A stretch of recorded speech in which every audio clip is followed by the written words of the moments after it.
அட பயில்வான், நீ திரும்ப வந்துட்டியா? பாபாஜிக்கு எப்பவுமே வெற்றி. பாபாஜி, இது கோழைத்தனம் இல்ல, உணர்ச்சியில எடுத்த முடிவும் இல்ல.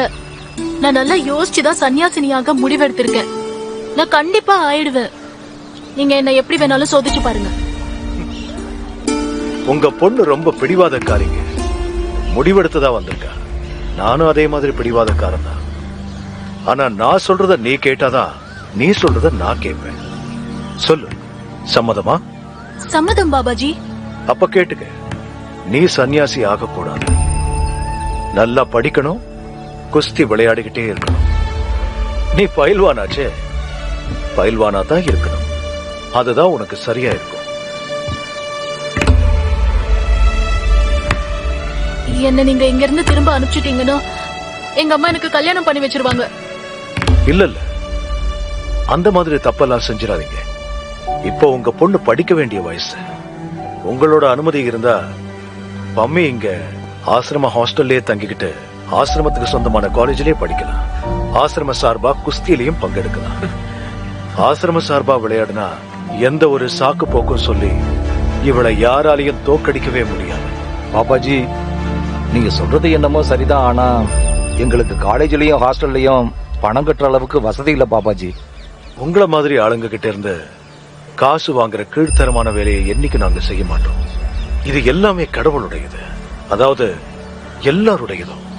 எதுவும் இல்லாத ஏழை குழந்தைகளுக்கு ஆசிரமத்துல எல்லாமே இலவசம் தான். பக்தர்களுக்காகவே உருவான ஆசிரமம் மிகவும் சிறந்தது. பாபா வாழ்க! ஏழைகளின் பாபா வாழ்க! பாபாஜி வாழ்க! பாபாஜி வாழ்க! அவர் சொல்றதெல்லாம் சரிதான். ஆனா நான் இவளோட அம்மா. வயசுக்கு வந்த ஒரு பொண்ணை தனியா ஆசிரமத்துல எப்படி விட முடியும்? மா, புரிஞ்சுக்குங்க, பம்மிக்கு இந்த ஆசிரமம் தான் பெஸ்டா இருக்கும். நல்ல படிப்பு, நல்ல சாப்பாடு, மேட்ல பிராக்டிஸ், இது எல்லாமே இந்த ஆசிரமத்துல இருக்கு. அப்புறம் அவ தனியா இருக்க மாட்டேமா, நானும் அவ கூட தான் இருக்க போறேன். என்ன ஏண்டா, உனக்கு என்ன பைத்தியமா பிடிச்சிருச்சு? நீயும் சாதுவாக போறியா? சாதுலாம் இல்லப்பா, இங்க சேவை செய்யலான்னு இருக்கேன். எனக்கு இப்பதான் புரியுது, இது பழங்காலத்து ஆசிரமம் மாதிரி கிடையாது. இங்கே ஃபேக்டரி இருக்கு, வேலை இருக்கு. இங்க ஒரு ஆள் சேவை செஞ்சா சம்பளமா 15,000 ரூபாய் கொடுக்கறாங்க. ஆனா அங்க 3 வருஷமா 8,000 ரூபாய் தான் கொடுத்துக்கிட்டு இருக்காங்க. வேணும்னா அவர்கிட்டயே கேளுங்க. ரோதாசனா, நான் படிச்ச சர்டிபிகேட்ஸ் எல்லாம் இங்க கொண்டு வரவா? எக்ஸ்பீரியன்ஸ் சர்டிபிகேட்டும் கொண்டு வரேன். வேலை கிடைச்சிடும்ல? தம்பி, ஆசிரமத்துல சர்டிபிகேட்ஸ் எல்லாம் எதுவும் தேவையில்லை. இங்க சேவை செய்யறதுக்கு பாபாஜி சில பரீட்சை வைப்பாரு. முடிவும் அவர் தான் எடுப்பாரு. பரீட்சையா? எனக்கு அந்த அளவுக்கு ஜெனரல் நாலேஜ் கிடையாது. நான் இங்கிலீஷ்லயும் அக்கவுண்ட்ஸ்லயும் ஸ்ட்ராங். நான் பாஸ் ஆயிடுவேன்ல? ரொம்ப அப்பாவியா இருக்க தம்பி. பாபாஜி படிப்பு சம்பந்தப்பட்ட பரீட்சை வைக்க மாட்டாரு. ஓ நடவடிக்கை, குணாதிசயங்கள் இதெல்லாம் தான் பாப்பாரு. தோற்றம், குணம்லாம் பாப்பாங்களா?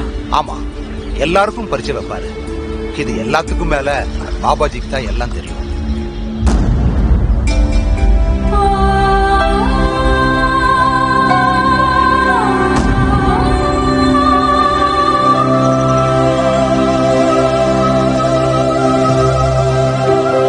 அன்பே உலகம். அன்பே உலகம்.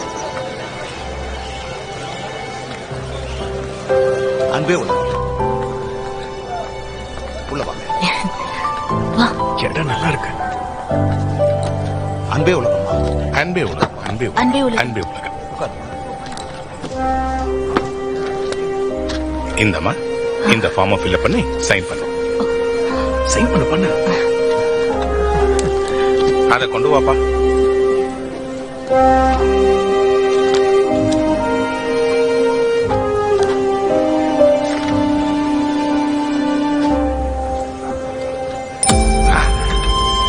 ஷாபாஷ்.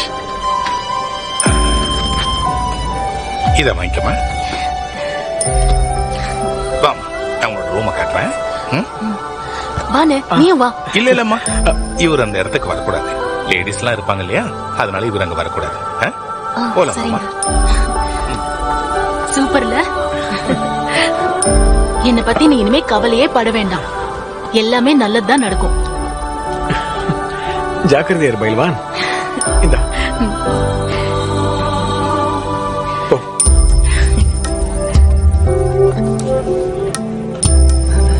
நம்ம போலாம்.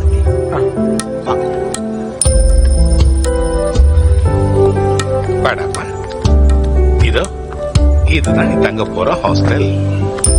அன்பே உலகம், அன்பே உலகம்.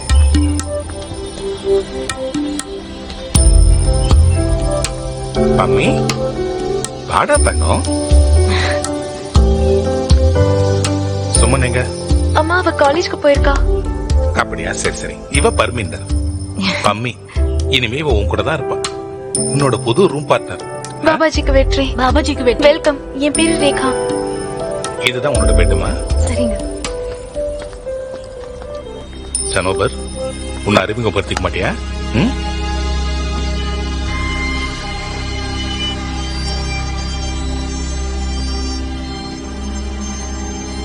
சனோபர், என் பேரு பம்மி. கண்ணா இனிமேல் உன்னை ரேகா தான் காலேஜ் கூட்டு போவா. சரியா? இவன் உனக்கு எல்லாம் சொல்லி கொடுப்பா. சரிங்க. சரிங்கம்மா, கண்டிப்பா. வரமா.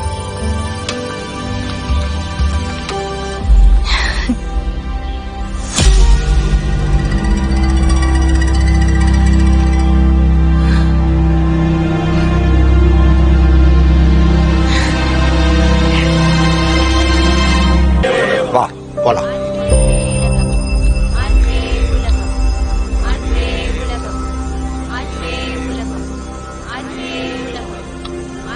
பாபாஜி வாழ்க. பாபாஜி, இவர் பேரு சத்வீந்தர் லோச்சன். நம்ம ஆசிரமத்துல சேவை செய்ய ஆசைப்படுறாரு பாபாஜி. இங்க பாருங்க தம்பி, உங்க தங்கச்சிக்கு ஆசிரமத்துல அடைக்கலம் கிடைச்சது. அதுக்கு காரணம் ஆசிரமத்துக்கு வந்து சேவை செய்யணும்னு தன்னுடைய துணிச்சலை காட்டினா. குடும்பத்தையே உதறிட்டு வந்தா. இப்ப சொல்லு, உன்னை தன்னார்வலரா ஆக்கிக்க நீ இந்த ஆசிரமத்துக்கு என்ன செஞ்சிருக்க? பாபாஜி, நீங்க தான் எனக்கு கடவுள். நான் எதுவும் செய்யல, ஆனா கண்டிப்பா ஏதாவது செய்வேன். நல்லா உழைப்பேன், உங்களுக்காக உயிரையும் கொடுப்பேன். பாபாஜி, இந்த பையன் பாட்டில் கம்பெனில 3 வருஷம் அக்கவுண்ட்ஸ்ல வேலை பார்த்திருக்கான். நம்ம மெழுகுவர்த்தி ஃபேக்டரியில சேவை செய்ய அனுப்பலாமா பாபாஜி? மெழுகுவர்த்தி ஃபேக்டரியில அக்கவுண்ட்ஸ் பாக்குறவங்களுக்கு என்ன சம்பளம்? 20,000 சம்பளம் பாபாஜி. 20,000. அப்ப இதுதான் உண்மையான விஷயம். இதுல சேவைக்கான நோக்கம் இல்ல, பேராசைதான் உன்னை இங்க கொண்டு வந்திருக்கு. உனக்கு வேலை வேணும், அதுவும் மெழுகுவர்த்தி ஃபேக்டரியில. இல்ல பாபாஜி, நான் அப்படி நினைக்கவே இல்ல. உங்களுக்கு தான் எல்லாமே தெரியுமே பாபாஜி. பாபாஜி, அது நான் தான் இவர்கிட்ட சொன்னேன் பாபாஜி. நீங்க இவரை மன்னிச்சிருங்க பாபாஜி. நிச்சயமா நிச்சயமா மன்னிச்சிட்டேன். இத பாருங்க தம்பி, தன்னார்வலர்னா வேலை செய்யணும். சேவைக்கு அர்த்தம் தியாகம். தியாகத்துடைய அர்த்தம் என்னன்னு உனக்கு கண்டிப்பா தெரிஞ்சிருக்கும். அப்ப தியாகம் பண்ண முடியுமா? முடியும் பாபாஜி, நீங்க உத்தரவு கொடுத்தாலே போதும். சரி, அப்போ நீ உன்னையே தியாகம் பண்ணிட. எனக்கு ஒன்னும் புரியல பாபாஜி.